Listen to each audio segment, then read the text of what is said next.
Okay, start guys.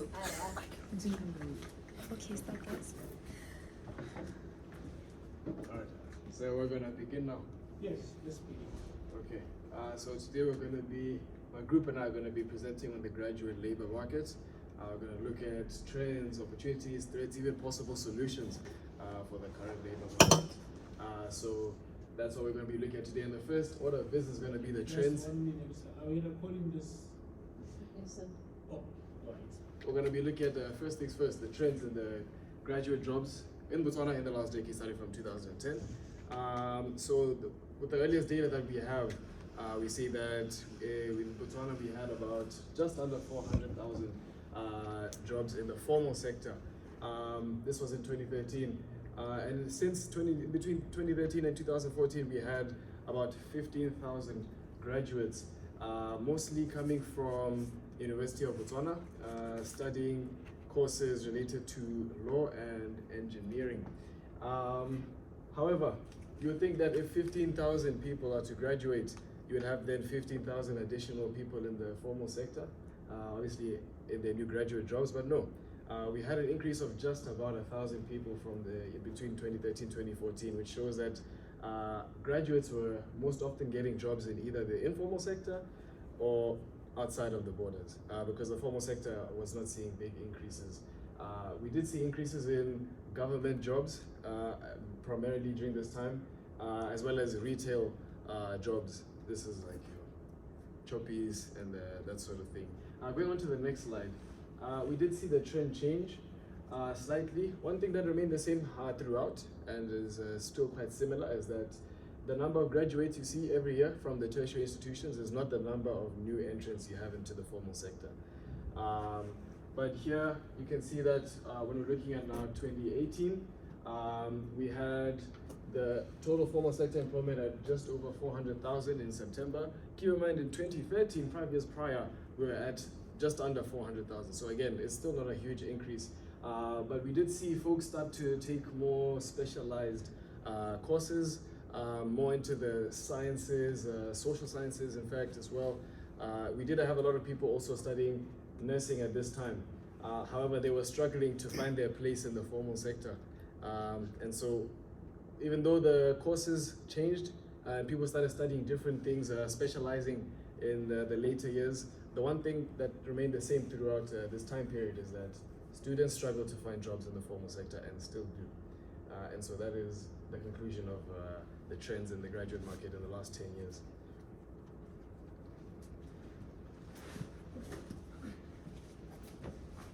Alright, so I will be diving into opportunities in graduate jobs.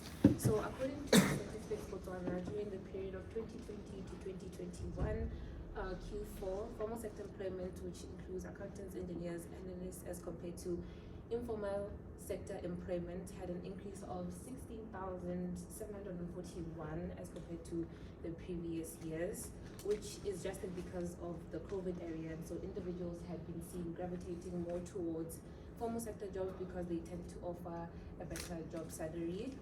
We then look at table 1.12, which then shows that amongst the industries that are more suitable for graduates, individuals in public administration reported the most increase in 2022 as compared to 2021, which means that graduates in this time had more availability in this field, whilst education recorded the most decrease amongst all of the other fields because they just moved towards that section by just like 7.9%. And so, and now employment by education is very crucial as it increases a graduate's chances of finding better employment, which will give them a better salary. And so individuals that have obtained PhDs have a higher employment as compared to other graduate sections by 11.2 across the years 2020, 2021, and 2022, as you can see over here. Thank you. Good morning. I'm going to be presenting about the availability of jobs. As you can see from the trends from 2010 till 2023, there's been a low availability of jobs. This is because the recruiters prefer more experienced graduates. Mostly because getting more experienced graduates, they do not have to spend as much money training them, so it's less costly, and they have higher levels of productivity. Hence, fewer graduates are absorbed into the labor market. Now, to combat this, the government of Botswana has implemented the National Internship Program, which is a maximum of 2 years. Now, because it's only just for 2 years, it's only temporary work, and the graduates are not permanently employed, hence only a few are absorbed into the labor market, like what I said. And the recruiters, they continue to use this program because it's free labor and they do not want to spend more money recruiting people and like paying these graduates, because the government of Botswana pays for the allowances and not the company itself.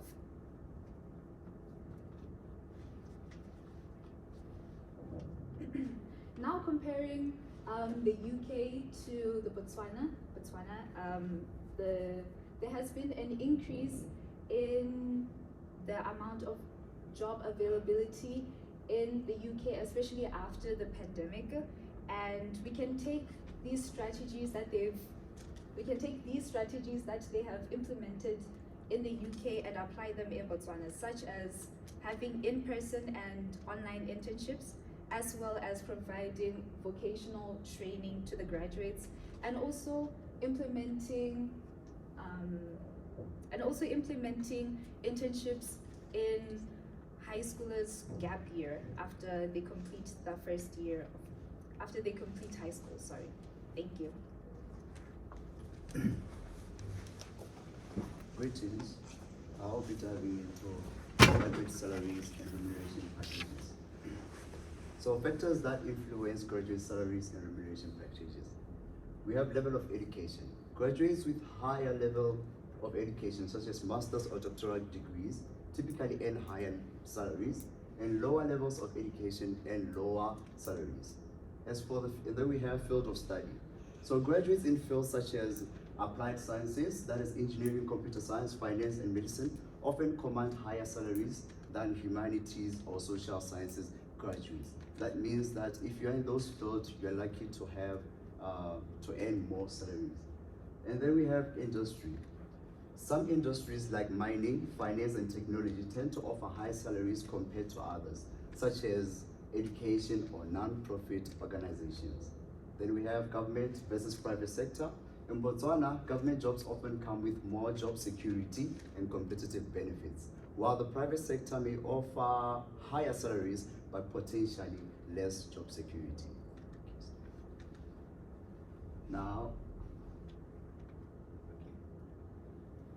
Now we have a table.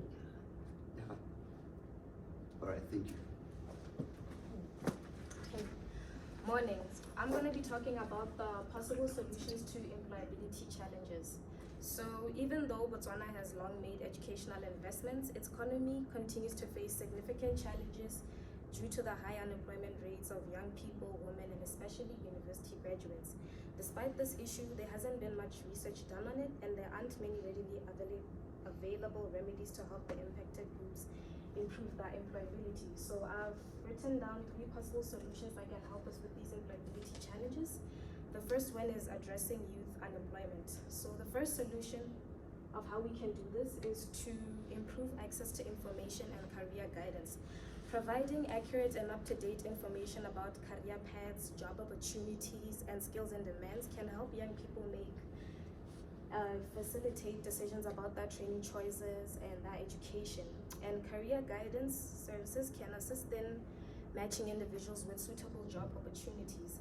Another solution to this can be strengthening public-private partnerships. So collaboration between the government, private sector, and educational institutions are crucial in addressing the issue of youth unemployment.